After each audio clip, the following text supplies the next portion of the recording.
Hi, everyone. Thank you for having us. It's a pleasure to be here showing you our work. First, I'd like to just do an acknowledgement of country.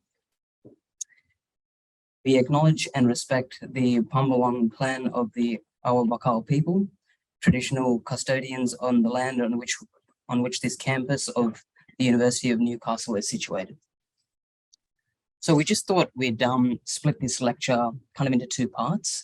The first part being images that we produced in our own education that shows the idea of the manifesto, or how to reveal your architectural intentions and your opinions in your statement using a visual medium and a visual medium only.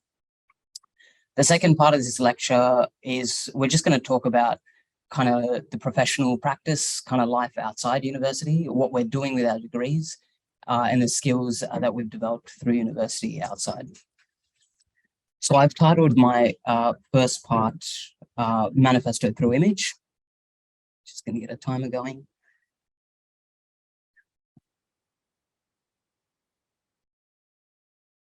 So I thought I'd just go through a project that's actually quite familiar to Newcastle.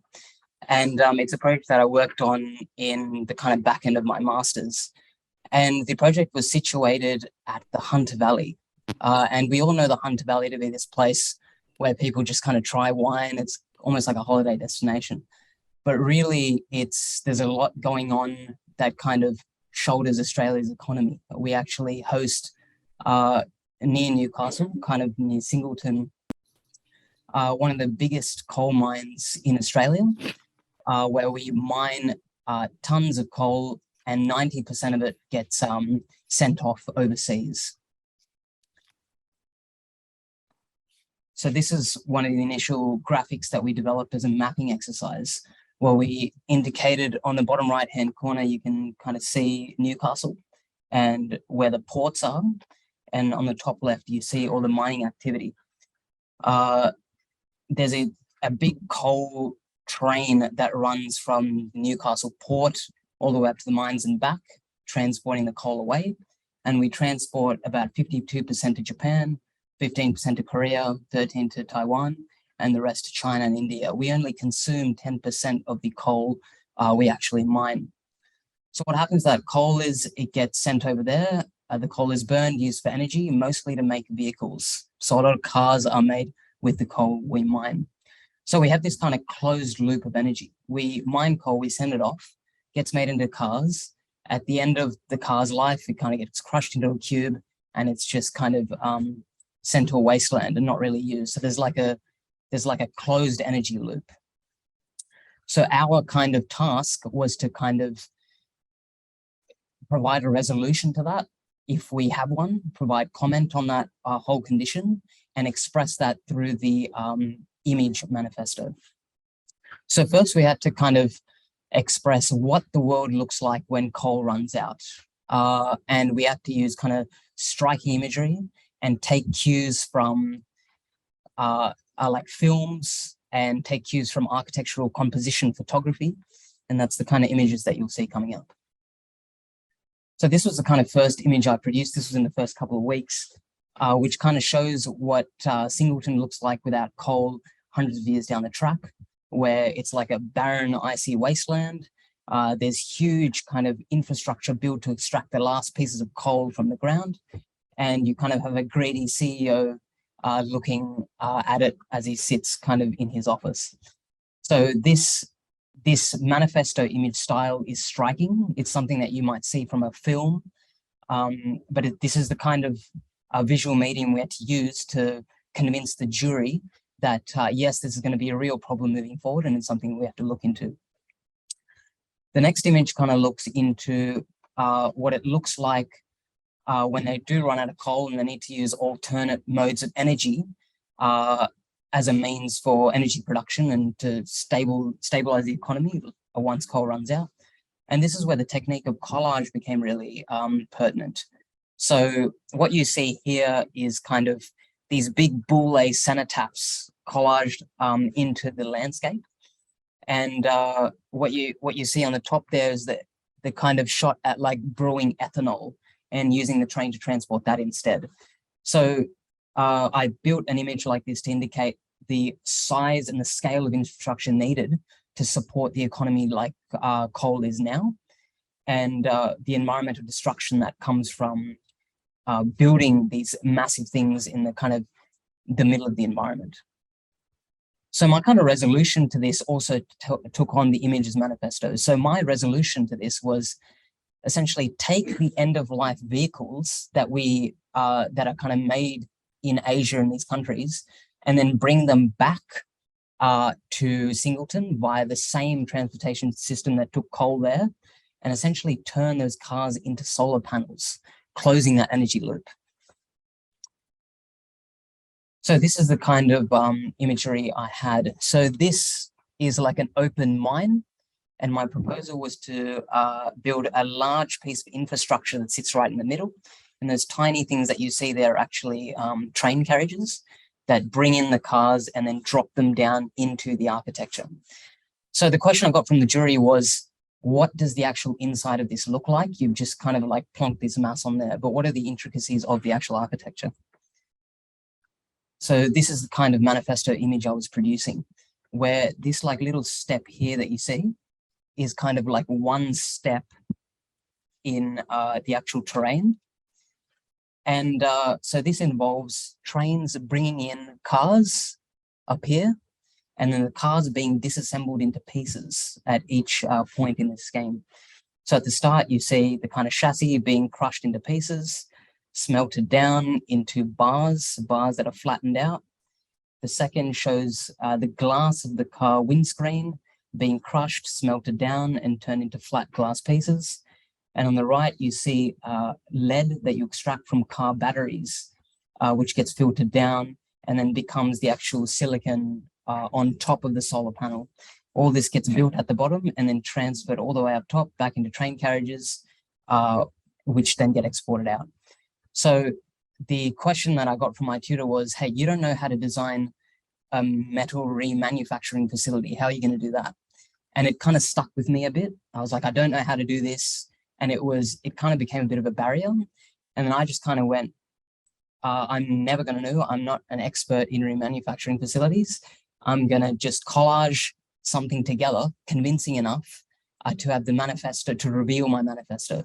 So all the pieces that you see here, like the thing crushing the metal and this massive thing here smelting things down to bars, are actually all parts of like car engines. And I kind of collaged them out, just found them in Google, collaged them out, scaled them up to the scale of the person and turned them into the architecture. And the intricacies of a machine, I worked with to fit in this kind of manufacturing exercise. And no one really even challenged it in the jury because, yeah, that kind of makes sense, looks right, we'll roll with it. So it was all about just having enough confidence to just go, fuck it, I'm going to just put something together and let's see if this really truly reveals the manifesto I want to build. And then there's pieces of a car that you get that you can't actually recycle because there's a lot of embodied energy into building those things. And those things are pieces that just sit on a conveyor belt that kind of the community can take home and work on it themselves. So there's a clear architectural language in all my visuals that made everything consistent to really embody my manifesto.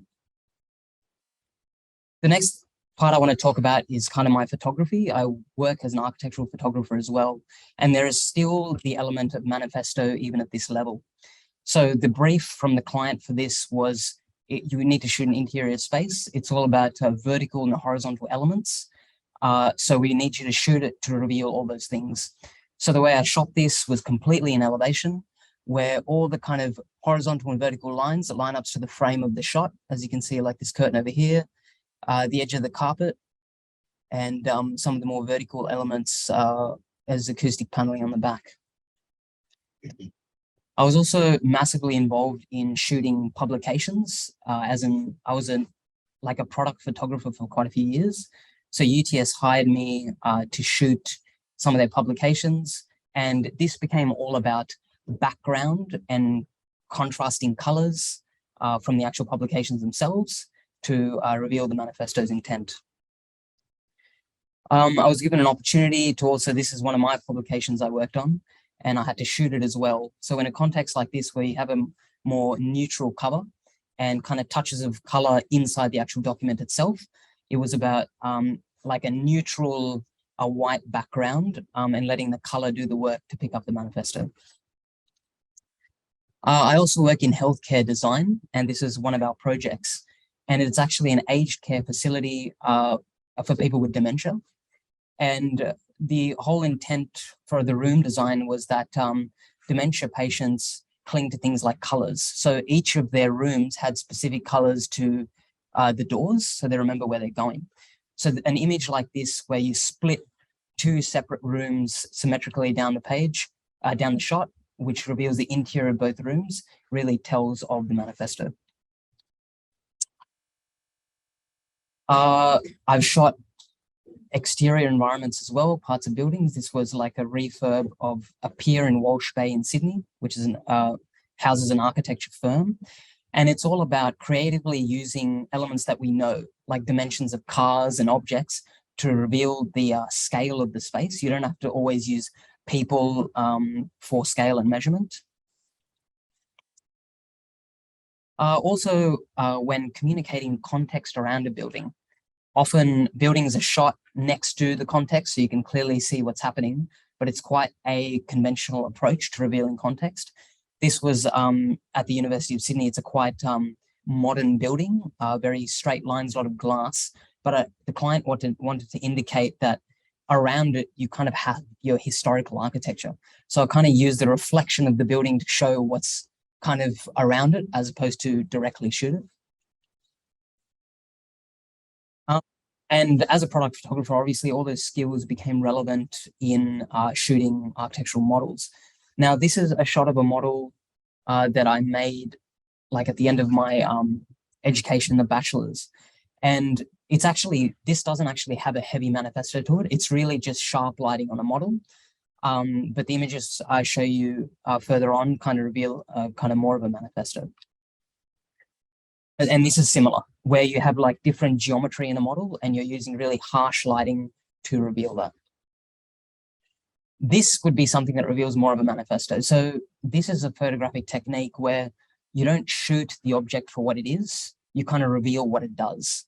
So instead of shooting that kind of perforated metal walkway, I shone light through it and photographed what it actually does on the ground, which is produce a shadow which kind of pixelates the people walking on the path. An image like this is actually not a great model. It's kind of shoddily put together because we all are up at like 1 in the morning making these models, but it's really wasn't about the quality of the model. It's about exemplifying an atmosphere to develop the manifesto. So this was about using photographic techniques like depth of field to show something in the background is really far away. So showing the actual scale of the project. A shot like this is just being creative in an exhibition format. So what does something look like? What does the building look like in section? So it's all about using the lighting environment in the room to shine through your model and kind of generate atmospheres inside the model. Finally, it was also about integrating electronics and lighting into the model itself. So not using external light to produce the atmosphere, but using the internally generated light. And this was part of a studio I did, was part of my first master studio. And with models, we think about standard materials, you know, your box boards and cardboard, things like that. We totally went off script and used like Perspex acrylic, surrounded it and covered it with cellophane and then projected out of it. So you get these really strong colors and it reveals has really strong manifesto effect. That's the end of my first bit. I'm going to pass it on to my colleagues here and they'll be taking you through their work. Hello. Is this going to work? Okay. Hi, everyone. So we're going to show you a few of our projects so Sam and I have worked on a lot of projects together. We met at university and yeah, we felt like we had a shared aesthetic and we work really well together. And I think that's really important message for you. Like when you're at university, like even if you're not friends with that person, like, you know, definitely find people that you feel like you share a sort of like a common value or like approach to architecture. Yeah, definitely work with good people. I think that's my number one hot tip. So yeah, we're going to show you a few projects that we've worked on together. We might sort of just race through, so we have time for discussion at the end where we'd be happy to go into more depth and explain any of the documents in more detail. So we wanted to use this as an opportunity to reframe our projects through an exploration of scale, and then sort of through the politics of the architectural document. Yeah, so I suppose the first component of our approach to projects is essentially the idea of research. And the manifesto is something that doesn't necessarily happen at the end of the project. It's actually something that happens quite early. And so it's an articulation of those kind of initial ideas, which come out as a result of research, particularly. And as Georgia mentioned, it's kind of like bringing those initial values to the project or to your contribution to architecture, which you want to try and embody in, a greater context of the project. And given that the current condition of architecture is one where architects kind of approach a blank site or an empty site, we prefer to see that as more of a kind of myriad of, many facets of elements, which each have their own contribution to place. And it's kind of those things which we find quite interesting and want to build upon. And so we kind of like to see everything is already full in that sense and kind of find meaningful ways to intersect those things together. So yeah, one thing that we always do is we document the site in detail. And these some just like through photography. So these are some shots. Yeah. Absolutely. Nice. And so scale. Design happens at different scales. Before we jump into projects, one of the things we really wanted to remind you was to never take scale for granted. Always question everything. So scale can happen at different levels. Leonardo da Vinci formulated his ideal Vitruvian man in 1490. And likewise, Corbusier after him defined his modular man in 1943. So historically, scale has always been idealized and standardized, but the scale of the human is diverse and not one-dimensional, meaning that design in itself also must accommodate its diverse users. So I guarantee that maybe one out of this whole room would actually fit the dimensions of this, and yet we always follow these sort of standardized scales and dimensions for a type of person. But if you're designing, especially like a public space, that's only going to suit ideally one person. So I think we have to always rethink that and reconsider scale when you're sort of designing as well. So the plan we like to see as a place to organize our thoughts into the building. It's a view from above, but we're most interested in the relationships between rooms, spaces, and patterns, the work of space. And it's a really strong document to kind of organize a spatial narrative. So the way someone might inhabit the space and experience perhaps a storyline of your curation of your manifesto. It operates at different scales, from the site beyond the bounded boundary roads to the envelope of the building down to the intimate interior details.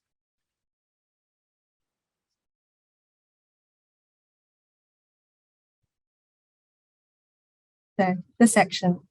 The section explains space, read in conjunction with the plan. The section constructs verticality and volume. It reveals the spine, what's above and below. It is the space where the human body can experience the nuances of multiple scales.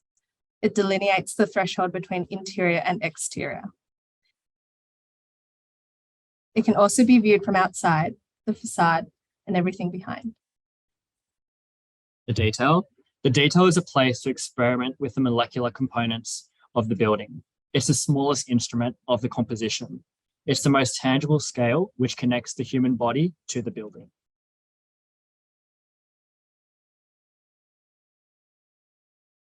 The axonometric. The axonometric is an abstraction, a parallel projection of an object in space on a plane inclined to three principal axes. It is three-dimensional, but without perspective. a tool to explore varying scales from interior studies up to an urban level.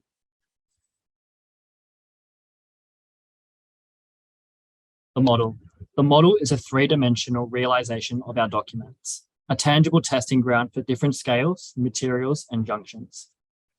The mock-up at one-to-one is an extension of this, where the true behavior of materials and joints are realized.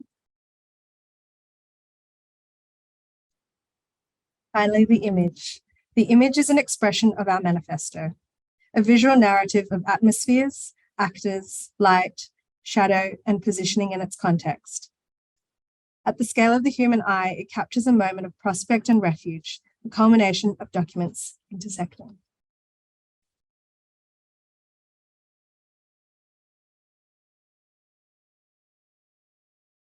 Back to Harsha now, so we'll talk a little bit about practice and yeah, kind of open up the different ways that architecture can kind of take you. Thanks, guys. So now I might just go through some of the stuff that I've done outside the uni context, but all the skills from uni kind of contributed towards. So I guess I'm a master of none in the way that I'm involved with a lot of things, and there's a limited amount of time, but we've recently hit a pretty nice point, and I just thought I'd talk through it. So earlier at the middle of last year, I actually formed my own practice called Hatch with a friend that I went to uni with. And just to get started, we actually entered a international design competition. And we just wanted to see how we collaborate outside a uni environment. We were super stoked when the email came in that we got shortlisted in the top 40, and that was awesome. And then a few days later, we got an email that we came third, which was insane. So I'll just take you through the project that kind of won that position and how we kind of worked through it. So the project was called BioRig, and the brief was to build a sustainable piece of architecture on essentially a slope in Portugal. And we were approaching this building, having initial conversations, and we had gone through 5 years of architecture school, but we're sitting there workshopping, and we're like, what do we want this to be? We're in that like design, we were stuck again, and we're like, this is crazy. We've like done this so many times before.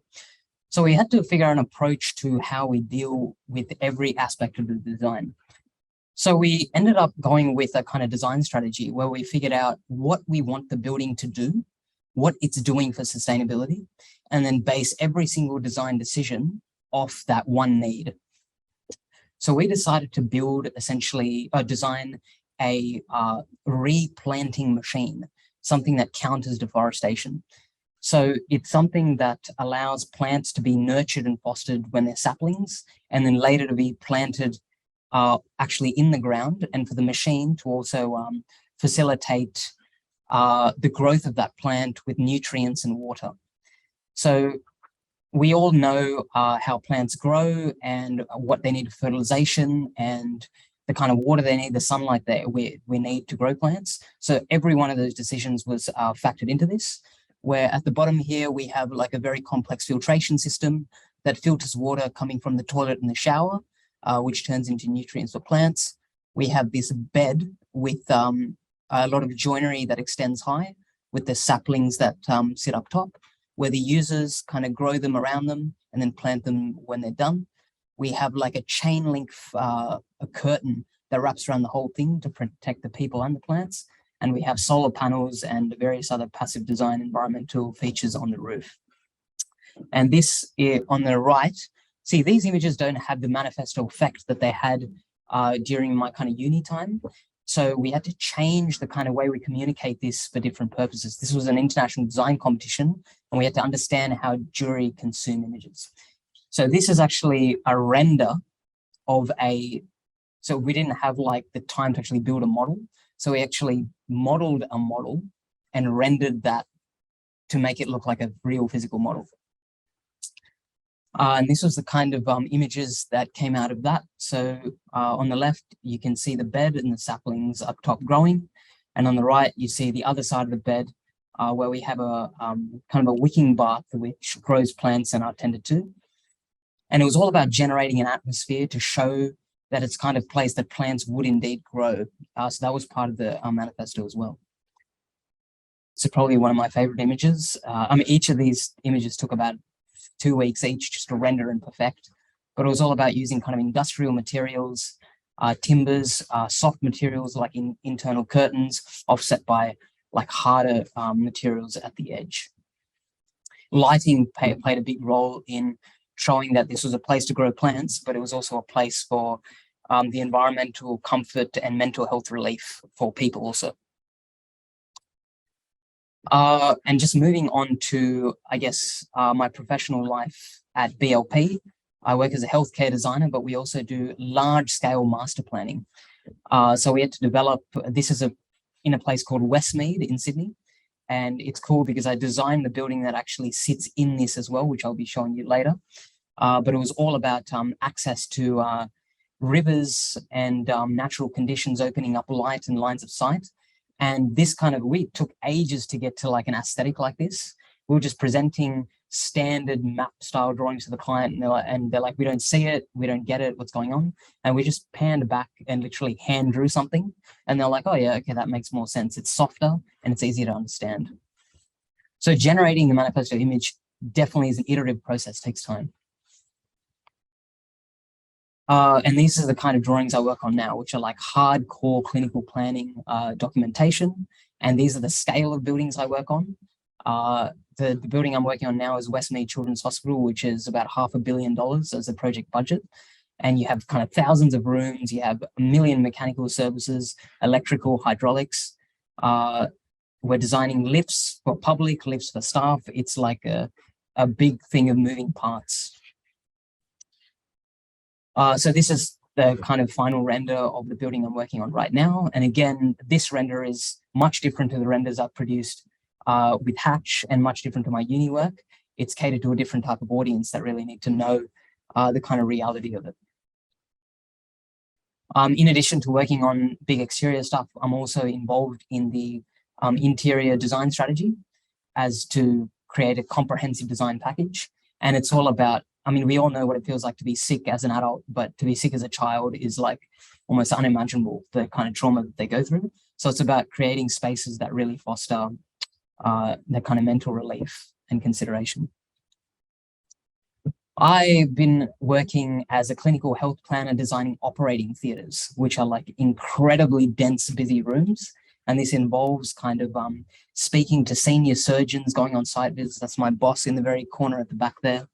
And it's about asking them questions about this space that seems kind of so alien to us as architects.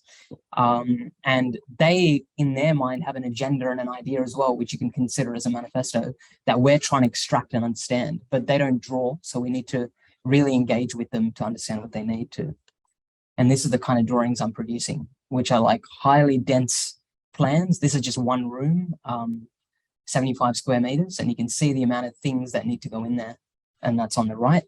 And this is what the kind of 3D shot of that looks like. Massive imaging equipment in the room. We also produce a lot of models to explain what we're doing, which involves a lot of 3D printing, a lot of contextual studies, and mixed media. So like kind of putting plans inside models to really show what we're trying to do to the public and to the client as well. I also teach at UTS, mostly as a comms tutor, and I always crit design as well.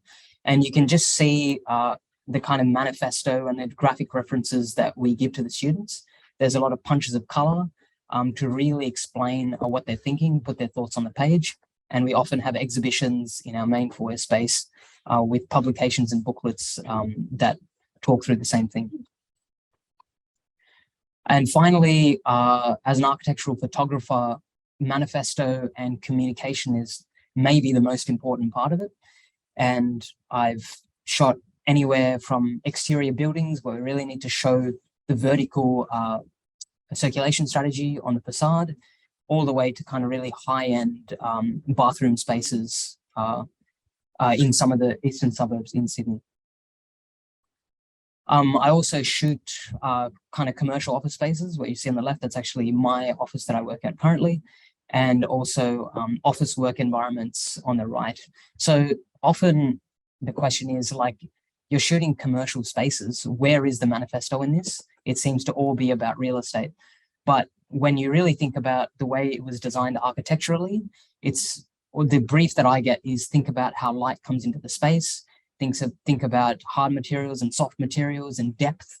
So all that is part of the image. And I'll just hand it over to my colleagues again, and they'll continue. Thank you. Okay, so we actually just wanted to show you one project that we worked on with a group of people. And it was sort of an exhibition that we put on. So, I mean, I think climate change is probably like the biggest issue that architecture faces in the coming future. It's widely known that the built environment generates 47% of annual CO2 emissions, which is just, it always blows my mind how insane that is. And I think like that's a statistic that's sort of thrown out all the time. But I think working in practice is something that we began to really observe firsthand, just how much like the volume of waste that really happens even on a day-to-day basis, just with like samples before we even build. There's just so much waste involved in our industry. So we kind of wanted to take that as an opportunity to question or like try and reinvent and reconsider. So I work in kind of like, I've done a lot of higher end residential. And so I see just how much waste and like extravagance comes out of that. And we wanted to use that as an opportunity to sort of bring up questions around domesticity and ways of living and how we live, and maybe interrogate ways we should reconsider contemporary aesthetics.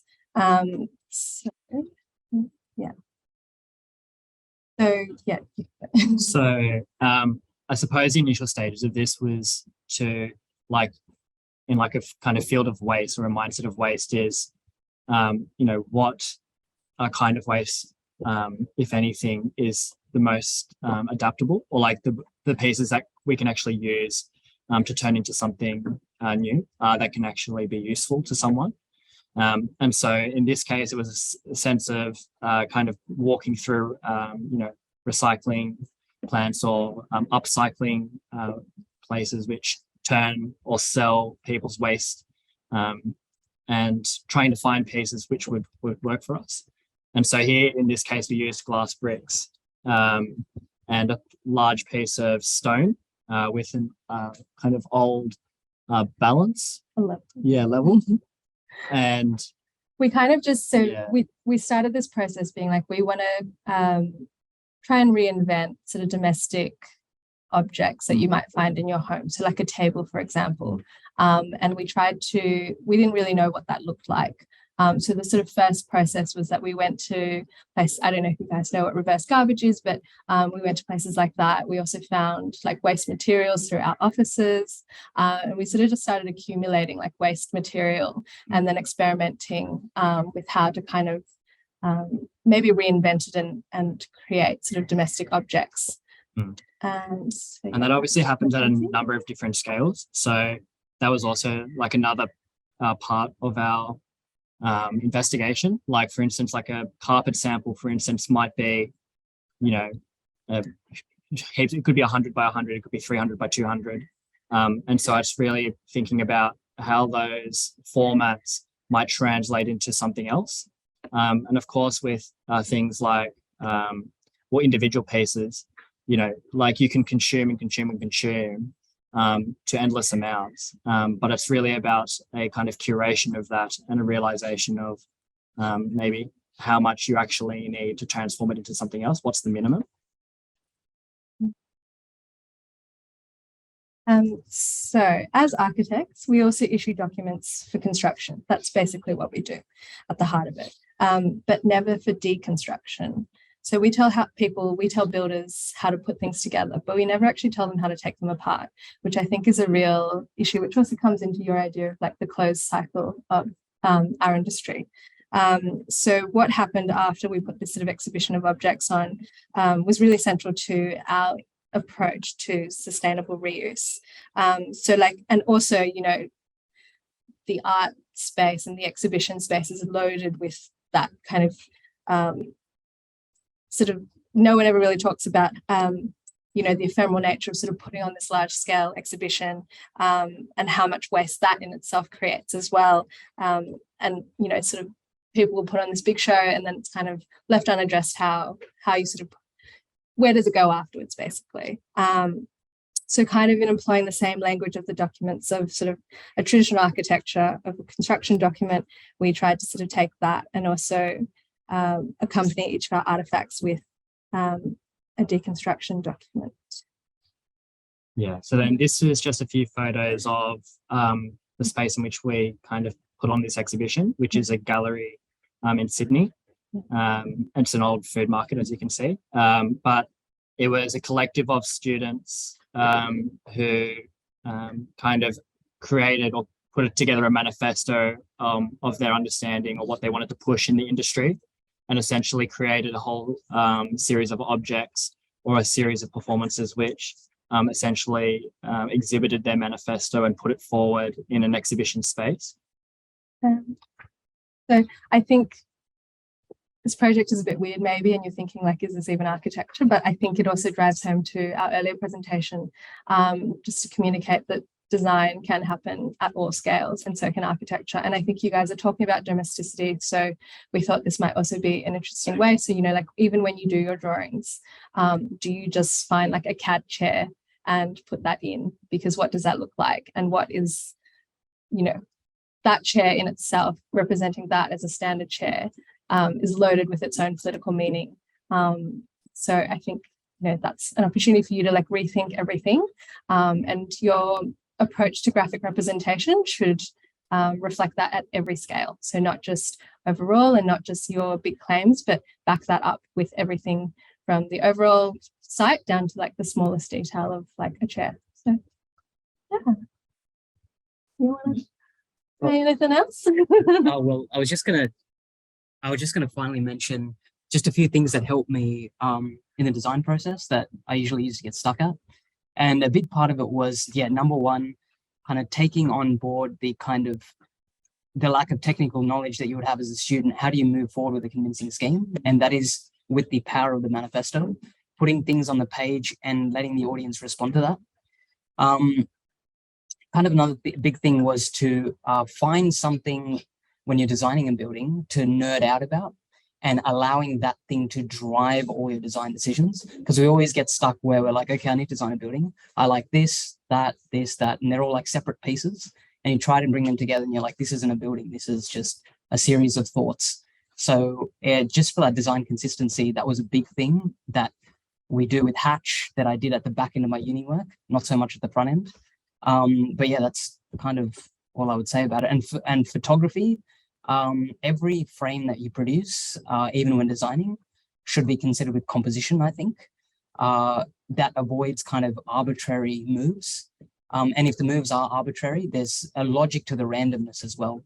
So it's really about thinking logically through what this is going to look like at the end and how I'm using composition to get there in the end. But yeah, I think that's it. Thanks, everyone. Cheers.